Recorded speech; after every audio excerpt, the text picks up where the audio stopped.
অফিসের কাজে কয়েকদিনের জন্য হঠাৎ করে মুর্শিদাবাদ যেতে হয়েছিল। মুর্শিদাবাদ পোস্ট অফিসে আমি পোস্টমাস্টারের পদে ছিলাম তখন। স্টেশনে নামতেই দেখলাম ইরশাদ মিয়া দাঁড়িয়ে আছে আমাকে রিসিভ করার জন্য। ইরশাদকে আমি অনেক বছর আগে থেকেই চিনি। বছর 60-এর এক ভদ্রলোক। ইরশাদ এর আগে বেশ কয়েকবার কলকাতা অফিসে এসেছিল, সেই সূত্রেই তার সাথে আলাপ। কি ইরশাদ মিয়া, কেমন আছেন? এই বাবু চলে যাচ্ছে আপনাদের দুয়াতে।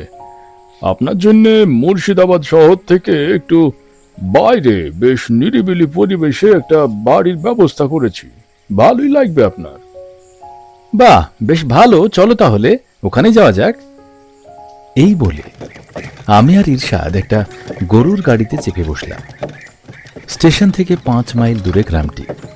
গ্রাম্য প্রাকৃতিক সৌন্দর্য দেখতে দেখতে একসময় পৌঁছে গেলাম বাড়িটির সামনে।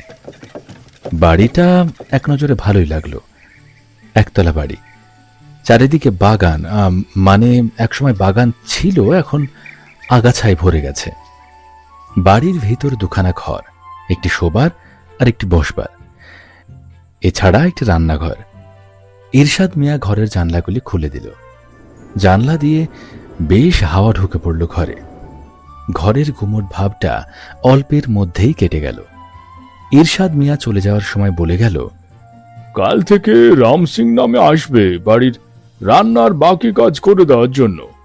আর একটু কাঁচুমাচু করে বলল, রান্নাঘরের ঈশান কোণের যে জানলাটা আছে ওটা কিন্তু খুলবেন না বাবু।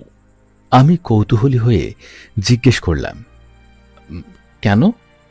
না না, তেমন কিছু না, কি দরকার, ওই দিক দিয়ে তো আর হাওয়া আসবে না, তাই বললাম। এই বলে তাড়াহুড়ো করে চলে গেল ইরশাদ মিয়া। পরের দিন সকালবেলা রাম সিং এসে হাজির। খুব ভালো মানুষটি। একটুখানি আলাপ করার পর ভালোই লেগে গেল ওকে। দুপুরে কি খাবো বলে দিলাম রাম সিংকে। সেই মতন সে জোগাড় করতে চলে গেল। দুপুরের খাবার খেয়ে বিছানায় শুয়েছিলাম, হঠাৎ চোখে পড়ল ঈশান কোণের সেই বন্ধ জানালাটি। সেদিন গরমটাও বেশ পড়েছিল, তাই উঠে জানালাটা খুলতে গেলাম। হঠাৎ রাম সিং চিৎকার করে উঠে বলল, না না বাবু, কি করছেন? জানলা খুলছেন কেন? কেন, কি হবে জানলা খুললে? রাম সিং একটু ধাতস্থ হয়ে হাসি মুখে বলল, জানলার পিছনে জঙ্গল বাবু, পোকা মাকড় কি না কি সব ঘরে ঢুকে পড়বে, তাই বলছিলাম আর কি। রাম সিং এর উত্তরটা আমার ঠিক সন্তুষ্টজনক মনে হলো না। ঘরে গিয়ে শুয়ে পড়লাম খাটে। ঘুম এলো না। সারাটা দিন ভাবতে লাগলাম জানালাটা নিয়ে। সন্ধে হতেই রাম সিং আমাকে 1 কাপ চা করে দিল এবং রাতের খাবার টেবিলে রেখে সে নিজের বাড়ি চলে গেল। রাম সিং চলে যাওয়ার পরেই আমার মনে পড়ে গেল জানালাটার কথা। একটা জেদ চেপে বসল, যেভাবেই হোক জানালাটা খুলতেই হবে, দেখতেই হবে জানালার বাইরে কি আছে। কি যেন একটা অদম্য নেশা আমাকে পেয়ে বসেছিল। যাই হয়ে যাক, জানালা আমাকে খুলতেই হবে।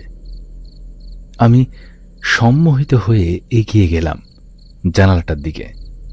এক ঝটকায় খুলে দিলাম জানালাটা। কেটে গেল আমার সম্মোহিত ভাব। জানালা দিয়ে ঢুকে পড়ল এক ঝাঁক ঠান্ডা বাতাস। জানালার বাইরে চোখ চাইতেই দেখলাম একটা কবর। একটা ছোট কবর দেখে কোনো বাচ্চার কবর বলেই মনে হলো। মনে মনে হাসলাম। আমি কবর দেখে যাতে ভয় না পাই সেই জন্য ওরা বোধহয় আমাকে জানলা খুলতে বারণ করেছিল। রাত তখন 10টা। আমি রাতের খাবার শেষ করে শুয়ে পড়লাম। হঠাৎ শুনতে পেলাম রান্নাঘর থেকে একটা বাচ্চা মেয়ের হাসির শব্দ। আমি অবাক হলাম। দেখার জন্য রান্নাঘরের দিকে মুখ ফেরাতে দেখলাম একটা ধবধবে সাদা বাচ্চা মেয়ে হামাগুড়ি দিয়ে রান্নাঘরের চারিপাশে ঘুরে বেড়াচ্ছে। আমি চমকে গেলাম। কার বাচ্চা? কোথা থেকে এলো? আশেপাশে তো বাড়িঘর তেমন নেই যে বাচ্চা চলে আসবে।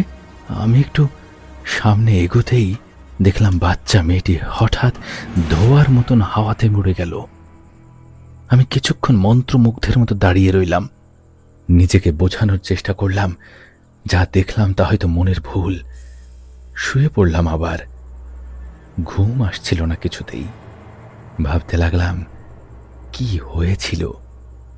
এইসব ভাবতে ভাবতে কখন ঘুমিয়ে পড়েছিলাম জানি না। রাত তখন কটা হবে খেয়াল নেই। জানালা দিয়ে চাঁদের আলো ঘরে ঢুকে ঘরটাকে আলোকিত করেছে। অনুভব করলাম কেউ যেন আমাকে জড়িয়ে ধরে শুয়ে আছে। ভয়ে আমার গলা দিয়ে আওয়াজ বেরোল না। কে ঠান্ডা সেই দেহটি। আমি কোনো রকমের সাহস করে চোখ ফিরিয়ে দেখলাম সেই রাতের দেখা বাচ্চা মেয়েটি আমাকে আঁকড়ে ধরে শুয়ে আছে। আমি অনেক চেষ্টা করেও শরীরটাকে নাড়াতে পারলাম না। কিছুক্ষণ এইভাবে শুয়ে থাকার পর দেখলাম বাচ্চাটির শরীর যেন গলে যেতে শুরু করলো। কিছুক্ষণের মধ্যে সেটি পরিণত হলো এক কঙ্কালে, বাচ্চা মেয়ের কঙ্কালে। কঙ্কালটা সেই অবস্থাতেই আমাকে জড়িয়ে ধরে শুয়ে আছে। আমি আর এই চাপ নিতে পারলাম না, অজ্ঞান হয়ে গেলাম। ঘুম ভাঙল রাম সিংয়ের গলার আওয়াজে। চোখ খুলে দেখলাম সকাল হয়ে গেছে।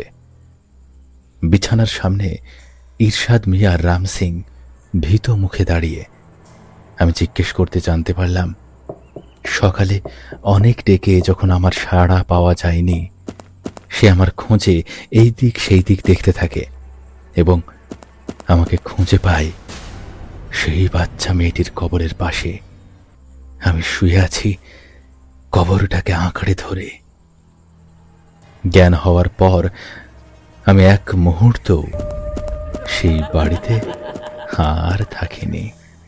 ভিডিওটি ভালো লেগে থাকলে লাইক করে চ্যানেলটি সাবস্ক্রাইব করে দিও এরকম আরও ভিডিও দেখার জন্য। See you in the next video.